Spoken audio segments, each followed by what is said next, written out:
Yeah. But there wasn't. So what I did is I went online and I just searched up beginner exercise. What do I do? And that's when I came across the Wii Fit, and it was on. It was, oh look, this new thing, that let's just buy it. Yeah. But yeah, I would advise somebody, write down what you enjoy, Yeah. what you want to get out of exercise, what your goals are. And once you've kind of established what your goal is and why you want to do it, it becomes easier to know what to do. Yeah. You know? Don't think that you have to do something really big and major to make changes. You start small. Those little small steps, they then add up to the bigger ones that make the bigger goals and the bigger results. Eventually. And you can always contact me. I'm always on the other side of a DM if you're not sure what to do. But don't look so far ahead that you put yourself off. Yeah, so small goals basically rather than the longer goal. Yeah. And if you only walk 5 minutes today, that's fine. Maybe add on a minute a few days later, and then another minute a few days later, and before you know it, you'll be walking half an hour. Yeah, and like you said, small steps, and you will start noticing the small changes in your body, the little inches you're losing. Yeah, and those changes, they become your motivators. Yes. You become more motivated. And I always say is don't get fixated on scale weight. Yes. Right, put them away. If you stand on scales and the numbers, and that's all they are, they're numbers, don't make you happy. Don't look at them. I weigh exactly the same now than I did when I think I was about 10 weeks pregnant. Wow. Right? And I had gained then. Yes. At the 10-week stage, because your body is the shape, the composition, it all changes over time. So you necessarily, that the scales may tell me that I'm heavier than what I was, I don't know, say last summer, for example. But my body composition has changed, so I may be smaller around, so don't fixate on numbers. They will demotivate you, and you will just think, forget it. What's the point of me doing this when nothing's changing for me? Things are changing. It's just sometimes you can't see them. Yeah, physically you can't see them until a certain period. So more important than physical, think about how it's making you feel, and if you feel good, it releases whatever medical hormones, happy hormones, and then that internally then makes you feel good internally, and you just bloom and you want to carry on. So and then you want to eat right anyway. So when you've worked a little bit hard and you see these changes, that automatically then wants you to put the right things in your body. And I mean, I personally changed the way I've changed my eating habits is like, especially around when my favorite food is made, rather than having it in a plate, I literally now grab a bowl, and that is my limit. And not necessarily that filling up the bowl, it could be the same amount. And I don't go for second portions, because what I do now is I incorporate a lot of fruit. Yes, I do. I have a lot of fruit.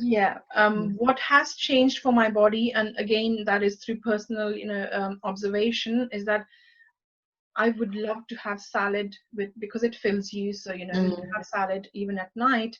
Now I can't. So I can't have the cucumber. I can't have any kind of salad. So I've had to completely take that out of my meal in the dinner time and replace it with fruit. And personally, I get very hungry whenever I'm having, pasta or anything like that, because it just doesn't fill me up.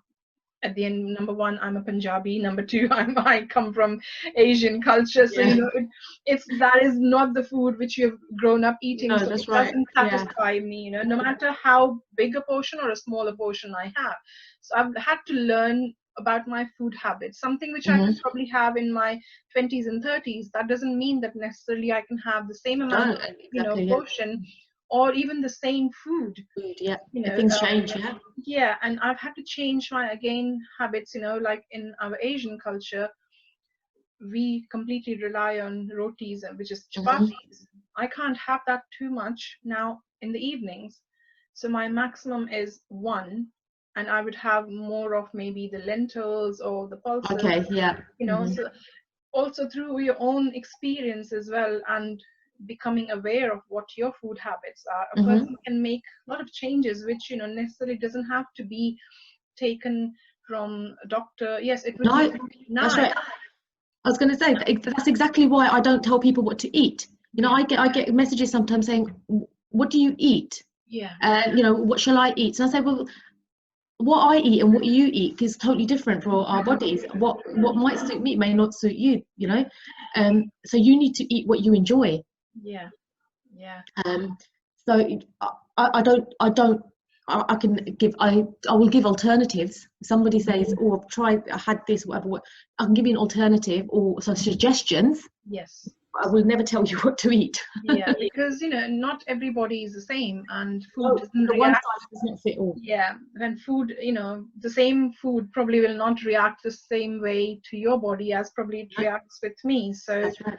you know, even I think medically as well, when they say, you know what, okay, you should go for this, and I literally sit and think, not necessarily just because it has come from a medical profession or medical person who is trained in that, doesn't mean that, you know what, they can tell you what your body will incorporate properly or Exactly. what it will reject. Mm-hmm. So you have to do that on a, you know, trial and error basis. Error So you basis, yeah. try something, and, you know, if it fits your body, and your body will tell you, you know, your Yes. body, you know your body better than anybody else, so you will know how something reacts with your body, and then you just take the necessary steps, you know, to either That's it. keep it in your diet or you just eliminate it from your diet. And it's Exactly. And not difficult. I'm very fussy when it comes to takeaways.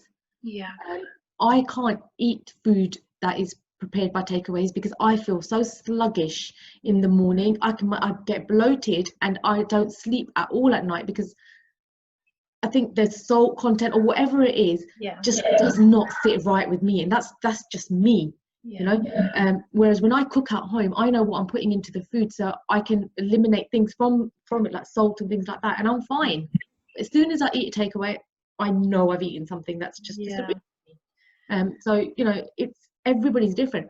I've got a nut allergy. Yeah. I never had in my whole life until I turned 40. Right? Yeah. I was nuts all my life without a problem at all. All of a sudden, I had a major reaction, and now I have to carry an EpiPen. Oh, wow. I had a major reaction, and I had to have blood tests and nut tests, and I have a massive allergy to macadamia in Yeah. particular. Oh, But again, your body changes as changes. you Yeah. age.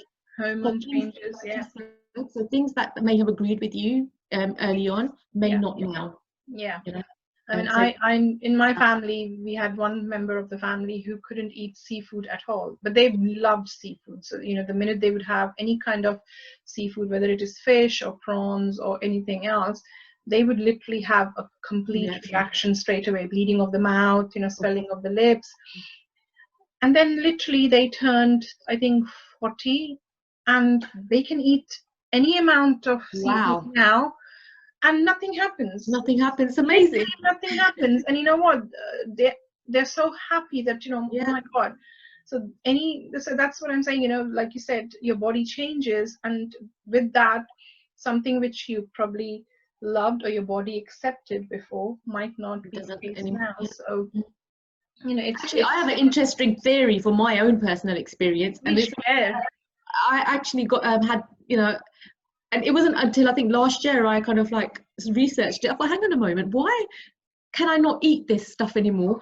I can't even buy a shampoo now with macadamia in it, you know, or That is an extreme allergy then. Wow. it's I used to use a exfoliator with macadamia in it for years, loved it, bought me out in a reaction, and then I didn't realize why until I read the packaging. This was after the allergic reaction to. So after I had amber, I hemorrhaged during the C-section, and I had to have a blood transfusion. Ah, And I've read somewhere that if you have a blood transfusion, that can actually then go on, trigger. yeah, trigger a allergic reaction. Wow. No, but I mean, I'd never had it before. So, and like I say, now I carry an EpiPen. Yeah, I mean, not allergies, one of the most severe allergies, as we know. So Yeah, you'd rather be I have to be taking the precautions rather than, be on the exactly. other side. Yeah. Mm. So, so, when you started exercising, and like anything else in life, when we start something new, either you get a lot of support or you get a lot of opposition from the immediate family. Mm. So how was, the support probably from your immediate family, like, your husband, your parents, or your in-laws? Were they supportive? Were they, saying, Manjeet, go for it? Or were they like, Manjeet, what I, are you doing? no, What I think path have you taken on? no, I think I was quite private when I was exercising and things like that. It wasn't. I didn't really shout about it. Do you know? I was. Yeah, I think it's only people only started noticing when I started losing losing the weight. weight. Initially, there were a few people who, when I had put on a lot of weight, Yeah. against Indian culture, I won't say who it was. Oh, you better get rid of your stomach quickly. It's 3 months after having her. Get rid of your stomach quickly, because if you don't get rid of it now, it'll always stay like that. Or, gosh, you've put on a lot of weight. I had one comment. Somebody said to me, "Oh, we really like it now. You're chubby." That's what she said to me. I was like, oh. And then I started losing the weight, and started getting noticed, and it was, "You're getting too skinny now, or you exercise too much, you'll make yourself sick." It kind of, the same people who Yeah. told me to lose it were now going, "You're obsessed." Yeah. So Completely understand that. Yeah, it's I think I was quite lucky that my father gave me the best advice when I turned 14. He literally sat me down. He said, I'll give you something very useful today. He said, never listen to people, because whether you come from a wealthy family, they will still have to say something. no, yeah, Whether you don't come from a wealthy family, they'll they'll still have still, to say something. Whether you're wearing brand new clothes, they'll have comments to pass. Whether you're not wearing brand new, clothes, and you've repeated your clothes, they'll still have something to say. So he said, if you get into the disease of listening to people, he said, your life will be very miserable. So he said, yeah, never pay attention. He said, best advice. listen, listen, he said, but at the end of the day, do what you feel is right. And that includes your parents, your siblings. He said, and you don't have to, he said, because I think because he was very spiritual, and he didn't have the worldly education. Life gave him that education, and when life teaches you wisdom and education, you get through life experiences, that is much more precious, and that is much more far-sighted than the textbooks. Yeah, That absolutely. is my personal experience. So you know what, and I think I literally bless him every single day, since that day, that my God, some of the lessons you have taught me have come in handy in my life so much that it's, without them, I probably would be a completely different person. That's amazing. I think it was different for us growing up here. I mean, I say us, I mean my generation. Our parents had moved to this Yeah. country from India, and they Yeah. were still trying to hold on to their culture from India. Yes. And it was hard for them, looking back now, because growing up, I was like, oh my gosh, I, I have no freedom. Yeah. I can't do anything. You wasn't allowed to have your own opinions. There was no compromising between your parents and you. You did what they said. Yeah. I wasn't allowed to go out. I wasn't allowed to go out with my friends. I wasn't allowed to go to the cinema. It was school and home, Yeah. and that was it. I've heard a lot of stories about that, and I think, when I've heard that, all I tell, the person who's been through that is that you need to have a little bit of compassion towards your parents, because they were trying to do their Absolutely. best, Absolutely. according to the culture they had moved from to the culture they moved into. Life probably was very difficult and Very. different then.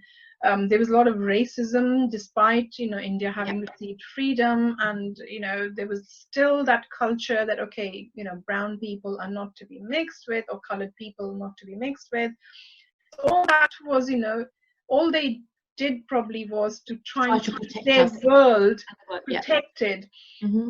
And whatever shape or form that took, they probably couldn't understand, and I'm sure if they were asked about it, they would Oh, yeah. say something otherwise Yeah. today. Yeah. You know,